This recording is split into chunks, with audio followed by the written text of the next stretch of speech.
भारत माता की जय। भारत माता की जय। आज इस स्कूल के प्रांगण में उपस्थित हमारे जल संरक्षण अभियान के प्रदेश के संयोजक और हमारे बहुत ही वरिष्ठ कार्यकर्ता, हमारे मार्गदर्शक भाई नरेंद्र खट्टर जी, और मुझे भाजपा में शामिल करवाने वाले हमारे प्रदेश में ई ग्रंथालय के संयोजक हमारे भाई देवेंद्र दत्ता जी, प्रदेश में महिला मोर्चा में कोषाध्यक्ष बहन बेला भाटिया जी, हमारी महिला मोर्चा की अध्यक्ष बहन इंदु कुकरेजा जी, इस वार्ड की पार्षद बहन कोमल सैनी जी, हमारे तहसील मंडल के अध्यक्ष भाई हरीश कटारिया जी, दक्षिण मंडल के अध्यक्ष, दक्षिण शहरी मंडल के अध्यक्ष भाई विजय शर्मा जी, हमारे स्कूल के प्रिंसिपल भाई संजीव कालरा जी, जो हमेशा हर कार्य में पूरा सहयोग करते हैं। जब भी एक बार उनको प्रार्थना करते हैं हम तुरंत वो एक्शन में आते हैं। तो ऐसे प्राचार्य जी का मैं बहुत धन्यवाद करती हूँ, सभी अध्यापकगण और प्यारे प्यारे बच्चे। आज हम मोदी जी के जन्मदिन के लिए सेवा पखवाड़ा मना रहे हैं। हम सब केक काट के जन्मदिन मनाते हैं, लेकिन वो कहते हैं कि मैं प्रधान सेवक हूँ, इसलिए हम सेवा करके पखवाड़ा मनाएंगे 17 सितंबर से लेकर 2 अक्टूबर तक। सबसे पहली बात, हम सब ने इस चीज की चिंता करनी है, जल संरक्षण कैसे होगा। वो जो दत्ता जी हैं, जो आज के मुख्य वक्ता हैं, बहुत विद्वान हैं और बहुत अच्छे वक्ता हैं, तो वो सारी चीजें चर्चा करेंगे। मैं इतनी सी बात आप सबसे करना चाहूंगी कि इस सेवा पखवाड़े में 2 अक्टूबर तक एक विद्यार्थी होने के नाते या एक अध्यापक होने के नाते मैं क्या दे सकता हूं, इस चीज की चिंता हम सब करेंगे कि मैं क्या दे सकता हूं। हम भारत की धरती पर पैदा हुए और हमें हमेशा लगता है कि हम ले, अब वो किस किस फॉर्म में हम ले रहे हैं, हमें कई बार रियलाइज नहीं होता, कई बार इस चीज का अनुमान ही नहीं होता कि देश हमें क्या दे रहा है। हम सुबह उठते हैं, ठंडी ताजी हवा, ये धरती हमें अनाज दे रही है, देश की धरती, किसान हमारे लिए अनाज उगा रहा है, हमारे पेरेंट्स वो अनाज खरीद कर हमारे तक पहुंचा रहे हैं, खाना हमें घर बैठे बैठे मिल रहा है, हवा मिल रही है, पानी मिल रहा है, सब कुछ मिल रहा है। ये प्रकृति हमारा भरण पोषण कर रही है, ये देश हमारा भरण पोषण कर रहा है, और हमें लगता है कि मेरा तो कोई कुछ नहीं कर रहा। लगता है ना ये बात, लगता है ये बात। कितनी बार हम सुबह उठ के भगवान का धन्यवाद करते हैं सबसे पहले कि मैं जीवित हूँ आज। इतने सारे लोगों ने आज आंखें नहीं खोली होंगी, और फिर हमारा परिवार स्वस्थ है, हम स्वस्थ हैं, और हमारी स्वस्थता के लिए बहुत सारे लोग इनडायरेक्ट तरीके से काम कर रहे हैं। तो एक धन्यवाद हर रोज कि जितने लोग, किसान हमारे लिए अनाज उगा रहे हैं, सरकार हमारे लिए इतना कुछ काम कर रही है, तो एक धन्यवाद। और फिर हम क्या दे सकते हैं।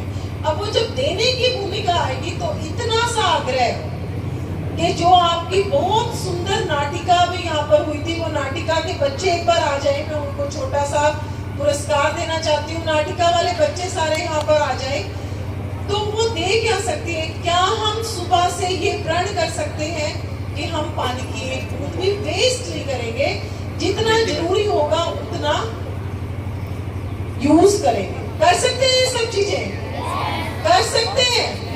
ब्रश करते हुए नल बंद कर सकते हैं। शावर में नहाने की बजाय आधी बाल्टी पानी इकट्ठा करके उसमें नहा सकते हैं। घर में जब बर्तन धुलते हैं या जब घर में कपड़े धुलते हैं, तो घर में अगर मदद हो रही है या हो सकता है कोई बहन मदद के लिए आ रही है, तो उसको प्रार्थना कर सकते हैं कि पानी कम लगाए। कर सकते हैं। कपड़े 2 दिन की बजाय 1 दिन में धो सकते हैं।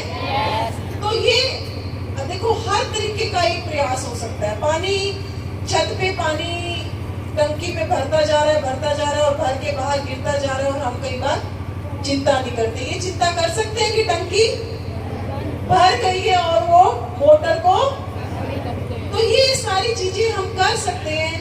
उसी तरीके से पर्यावरण की चिंता करते हुए लाइट फालतू जल रही है, कूलर फालतू चल रहा है, एसी फालतू चल रहा है, पंखा फालतू चल रहा है। तो हर तरीके से एनर्जी को बचाना और पर्यावरण की रक्षा करना।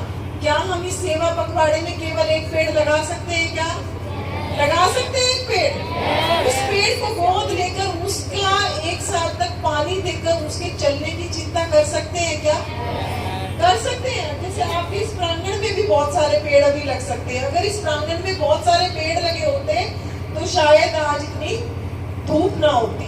तो इस प्रांगण में बहुत सारे पेड़ लगा सकते हैं क्या? yes. इस स्कूल में हम एक वृक्षारोपण अभियान चला सकते हैं क्या? yes. वृक्ष जितने भी चाहिए हो आप हमसे एक बार कह सकते हो, हम उतने ही वृक्ष आपको दिलवा देंगे। तो ये हम सारे काम, ये 2 अक्टूबर तक आप सबने चिंता करनी है कि हम क्या दे सकते हैं। उसके बाद एक छोटी सी प्रार्थना करके मैं अपनी बात खत्म करूंगी।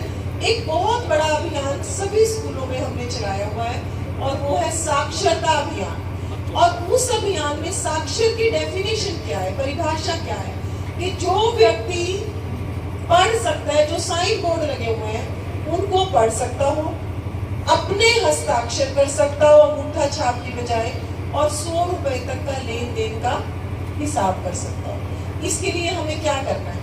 हर बच्चा, कई स्कूलों में ये प्रोजेक्ट बहुत अच्छे से चल रहा है, गूगल पे इसका फॉर्म भी हमने क्रिएट किया हुआ है। मैं प्रिंसिपल साहब के साथ वो गूगल का लिंक शेयर करूंगी। हर बच्चे ने क्या करना है? केवल एक व्यक्ति को आइडेंटिफाई करना है, केवल एक व्यक्ति जिसको आप 100 तक गिनती सिखा सको, अपने हस्ताक्षर करने सिखा सको हिंदी में या इंग्लिश में, और साथ में उसको पढ़ना सिखा सको। पढ़ना कितना कि वो साइन बोर्ड पढ़ लेगा। जब साइन बोर्ड पढ़ने शुरू करेगा तो वो अखबार भी पढ़नी शुरू कर सकता है शायद। और उसके लिए आपको ना तो कोई पैसे खर्चा करने की जरूरत, क्योंकि आपके पास कॉपी पेंसिल होती ही है, स्लेट बत्ती होती ही है। कोई एक व्यक्ति हम चिन्हित करें। वो एक व्यक्ति कौन हो सकता है? हमारे माता पिता हो सकते हैं, हमारे दादा दादी हो सकते हैं, ताऊ ताई चाचा चाची हो सकते हैं, हमारे पड़ोस में कोई रहने वाला व्यक्ति हो सकता है, हमारे घर में आने वाला माली हो सकता है, ड्राइवर हो सकता है, कोई बहन जो कपड़े धोने के लिए आ रही है, सफाई करने के लिए आ रही है, बर्तन साफ करने के लिए आ रही है, वो बहन हो सकती है, या फिर हमारे पड़ोस का कोई व्यक्ति हो सकता है, कोई ड्राइवर हो सकता है। तो इस तरीके से हमने एक व्यक्ति को चिन्हित करना है, गूगल पर अपना सब कुछ अपलोड करना है, उसको पढ़ाते हुए उसके साथ एक फोटो अपलोड करनी है, और जब वो पढ़ लिख जाए तो उसके हस्ताक्षर अपलोड करने हैं। तो एक बहुत बड़ा काम, जैसे हमें लगता है ना कि मैं एक विद्यार्थी होने के नाते क्या कर सकता हूँ, तो ये एक बहुत बड़ी भूमिका। और ये कौन सा टाइम? जब आप बिल्कुल खाली होते हो, जब आप टीवी देख रहे होते हो, शाम को गप्पे मार रहे होते हो, या अपनी फेसबुक चला रहे हो, तो जो समय हम कहीं ना कहीं कई बार व्यर्थ कर रहे होते हैं। और मैं आपको पूरे यकीन के साथ कहती हूँ कि 8 से 10 घंटे, 15 मिनट भी रोज अगर आप किसी के ऊपर लगाओगे तो टोटल 8 से 10 घंटे में हम एक साक्षर व्यक्ति को बना देंगे। और साक्षर भारत हो, साक्षर हरियाणा हो, साक्षर पानीपत हो, इस अभियान में हम देश को क्या दे सकते हैं, देने वाली एक बहुत बड़ी भूमिका हम निभा सकते हैं। तो मैं प्रिंसिपल सर को अभी गूगल पर वो लिंक जो है वो शेयर करा दूंगी। तो बच्चे जो ये काम कर सकते हैं इस सेवा पखवाड़े में, मोदी जी को जन्मदिन का एक तोहफा दे सकते हैं, वो बच्चे अपने हाथ में, झूठा हाथ पर खड़ा करना, 4 लोग भी करेंगे तो मैं 4 बच्चों से भी खुश हूँ। जो बच्चे ये सेवा मोदी जी को जन्मदिन के पखवाड़े में सेवा के रूप में उनको एक गिफ्ट दे सकते हैं, वो बच्चे अपना हाथ खड़ा करें, तो बहुत मजा आ जाएगा इस स्कूल से। तो और अगर आप सब गूगल पर आपको फॉर्म अभी मिल जाएगा, कालरा सर मैं आपसे रिक्वेस्ट करूंगी कि गूगल पर आप सबने अपनी डिटेल भेजनी है। अगर आप कहोगे तो मैं कंप्यूटर वाला बच्चा यहाँ भेज भी दूंगी, या मिल जाएगी इनको मदद, तो सभी टीचर्स के पास वो गूगल का फॉर्म शेयर कर देंगे सर। और जब आप ये काम कर लोगे, करते हुए भी आपने अपनी एक फोटो अपलोड करनी है, और करने के बाद उस व्यक्ति से धन्यवाद की भी फोटो अपलोड करनी है। और अगर यहाँ से सफिशिएंट नंबर ऑफ बच्चों ने ये काम कर दिया तो हम इस स्कूल को 15 अगस्त या 26 जनवरी को प्रशासन की तरफ से पुरस्कृत भी करवाएंगे, क्योंकि ये काम एक देश पूरा ये काम किसी एक व्यक्ति विशेष के लिए नहीं कर रहे। और अगर आप स्कूल में भी इसका एक ब्रांड एम्बेसडर कालरा सर बना सको ताकि बच्चे उसको संपर्क कर लें, तो उस बच्चे को भी हम सम्मानित करवा सकते हैं। तो कोई एक ऐसा बच्चा जो पूरे स्कूल के बच्चों की मदद भी कर दे गूगल पर फॉर्म अपलोड करने की, ऐसा कोई बच्चा आ सकता है क्या सामने? ब्रांड एम्बेसडर साक्षर भारत अभियान, रामलाल स्कूल ही है ना फिर इसका नाम, श्री महावीर आदर्श स्कूल। ब्रांड एम्बेसडर साक्षर भारत अभियान महावीर आदर्श स्कूल। क्या कोई बेटा या कोई बेटी वॉलंटियर कर सकता है क्या? क्या नाम है बेटा? अमन, 12th B। अमन ने ये जिम्मेवारी ली है 12th B, और अमन यहाँ से ज्यादा बच्चों का अगर होती है रजिस्ट्रेशन और ज्यादा से ज्यादा बच्चे हेल्प करते हैं तो अमन का नाम भी हम आगे भेजेंगे। आप सब ने मेरी बात को ध्यान से सुना। जय भारत, जय हिंद। कुछ चूटियां हमारी बेला भाटिया जी लेकर आई हैं, कुछ चूटियां हम स्कूल के लिए देकर जाएंगे, और एक छोटी सी पुरस्कार की राशि आप आपस में बांटेंगे सब।